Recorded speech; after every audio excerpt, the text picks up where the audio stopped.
نحمدہ و نصلی علی رسولہ الکریم اما بعد۔ آج ہم لوگ اگر کوئی گناہ کر بیٹھتے ہیں، کسی گناہ کے کام میں ملوث ہو جاتے ہیں، مبتلا ہو جاتے ہیں،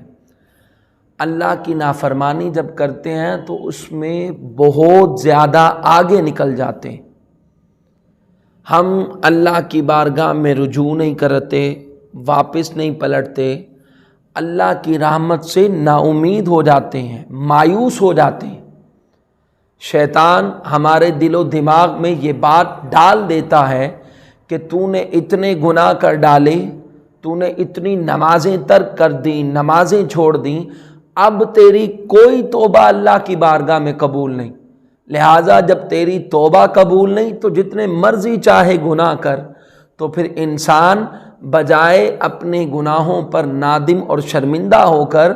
اور اللہ کی رحمت سے امید ختم کر کے مایوسی کا شکار ہو جاتا ہے اور اللہ کی رحمت سے دور ہو جاتا ہے۔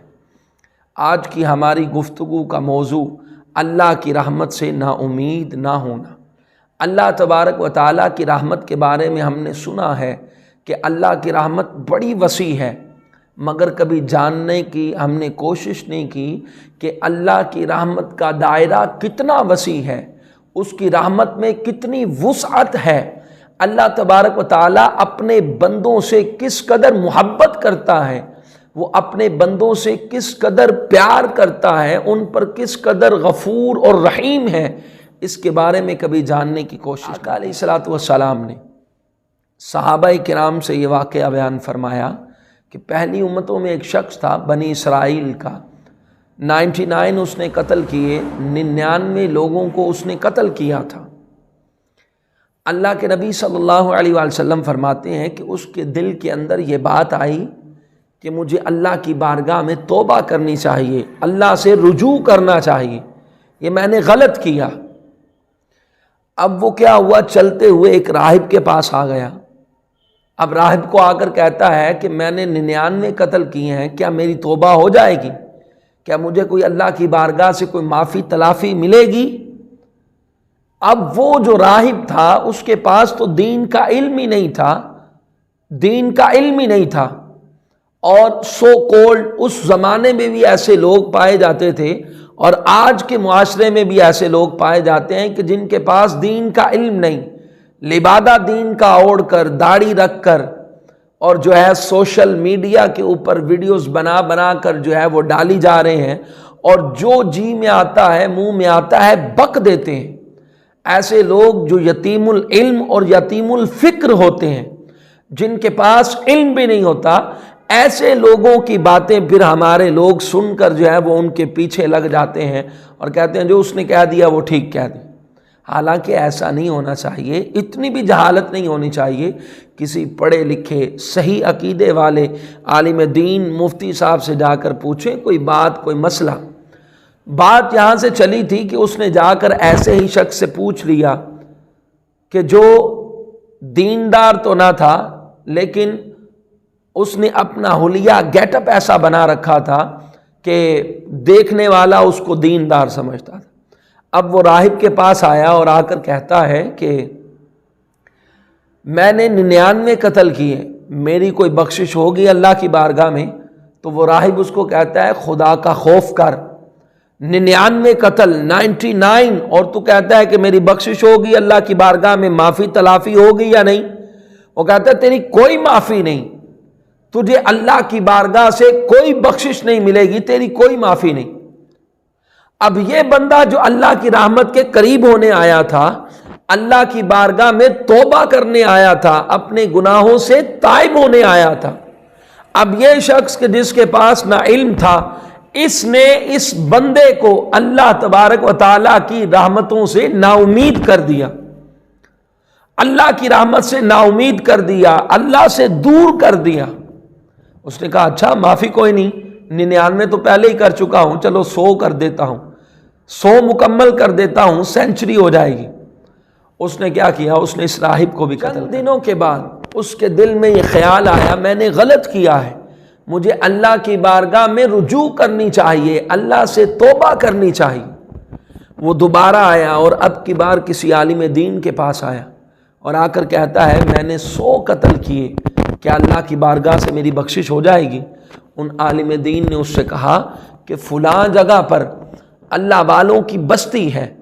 اس اللہ والوں کی بستی کے قریب جا کر اللہ پاک کی بارگاہ میں دستے طلب دراز کر کے اپنے گناہوں کی بخشش چاہ، اللہ تبارک و تعالیٰ تیرے گناہوں کی بخشش تجھے عطا فرما دے۔ اب اس سے ایک بات یہ بھی معلوم ہوئی کہ وہ لوگ جو منع کرتے ہیں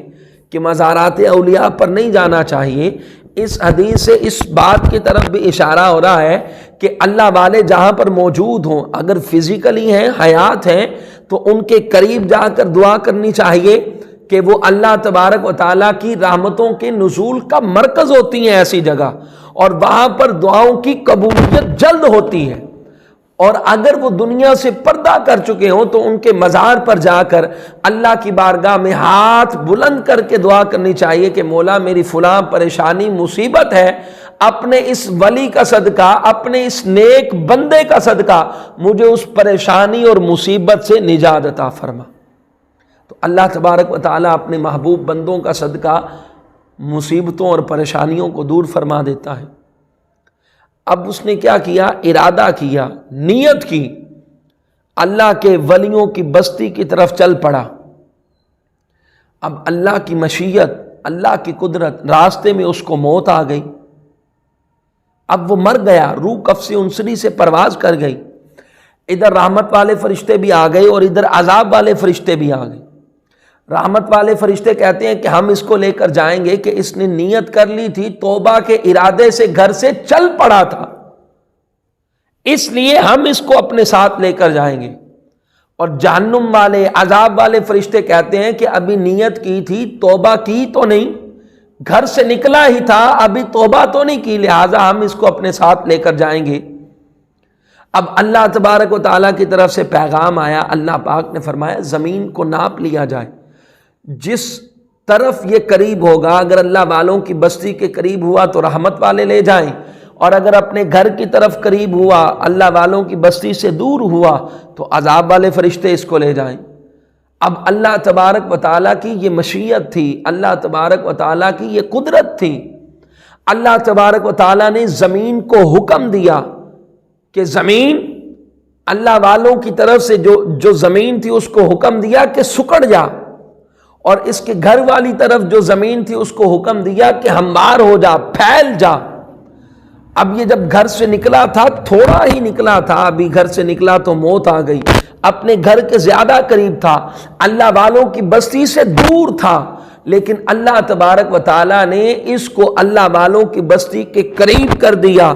اور اپنے گھر والی طرف سے اس کو دور کر دیا۔ تو جب زمین ناپی گئی، اس کی پیمائش کی گئی، تو یہ بندہ اللہ والوں کی بستی سے زیادہ قریب تھا، تو رحمت والے فرشتے اس کو اپنے ساتھ لے گئے۔ میرے محترم پیارے اسلامی بھائی، اس روایت سے ہمارے لیے کیا سبق ہے؟ ہمارے لیے سبق یہ ہے کہ اللہ تبارک و تعالیٰ کی رحمت یہ چاہتی ہے کہ ہم بخش دیے جائیں، ہم اللہ کی بارگاہ سے توبہ تائب ہو کر اپنے گناہوں کی مغفرت پا کر اٹھیں۔ اللہ تبارک و تعالیٰ یہ چاہتا ہے کہ ہمیں بخش دے، لیکن ہم ہیں کہ اس کی بارگاہ میں رجوع نہیں کرتے، اس کی بارگاہ میں توبہ نہیں کرتے، اس کی ذات سے امید نہیں رکھتے، مایوس ہو بیٹھے ہیں اس کی رحمت سے، اس کی ذات سے، اس کی بارگاہ سے نا امید ہو بیٹھے ہیں۔ ایسا نہیں ہونا چاہیے، ہمیں اللہ کی بارگاہ میں رجوع کرنا چاہیے۔